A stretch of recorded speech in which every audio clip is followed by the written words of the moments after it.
was interesting. One of the things that thought was coming into fruition was stem cell treatment for acute strokes, and I haven't heard anything much lately.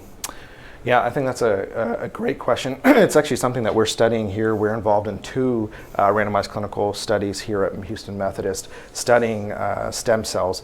They work at different points in time based on the inflammation that occurs after stroke. I think that's one of the things that we've learned across the neurology spectrum, probably applies to all disease processes, but the inflammation after an initial event, whether it's neurodegenerative disease or a neuromuscular disease due to neurodegeneration or stroke, some inciting event, that the inflammation plays some role. And all the stem cells work differently depending on where they come from, what their composition is. And this is why I think it's very important to define when you give the therapies at what time point after having a stroke. So the things that are important in the innate immune system, for example, should be given very early. The things that are targeting T cells and sort of the inflammatory response, that's more of the adaptive immune system, should be given later on.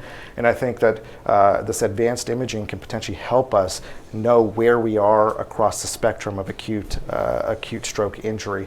And so stem cells, I think, are probably going to be the next big thing in terms of, I don't know if we'll call it truly hyperacute stroke therapy, but it'll be acute stroke therapy. It'll be in the time window, whether it's intravenous delivery, intraarterial delivery, or intraventricular delivery. Thank you. I probably just have a quick comment in retrospect stuff. You showed a slide that showed the progression of treatment from basically TPA a long time ago to where we are now. But in 2013, with the IMS-3 trial, basically that almost destroyed the endovascular treatment of stroke. For us neurointerventionists, that was our American Pie moment. It was dead. It was dead in the water.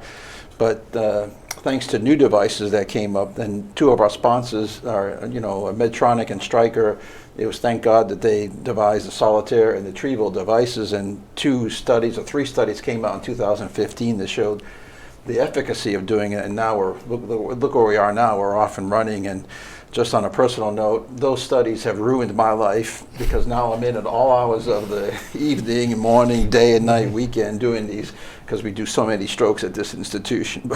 But thank you all. It was a very interesting segment, and we actually ended up on time too. So. Great. Thank you. Thank you. Thank you. Yeah.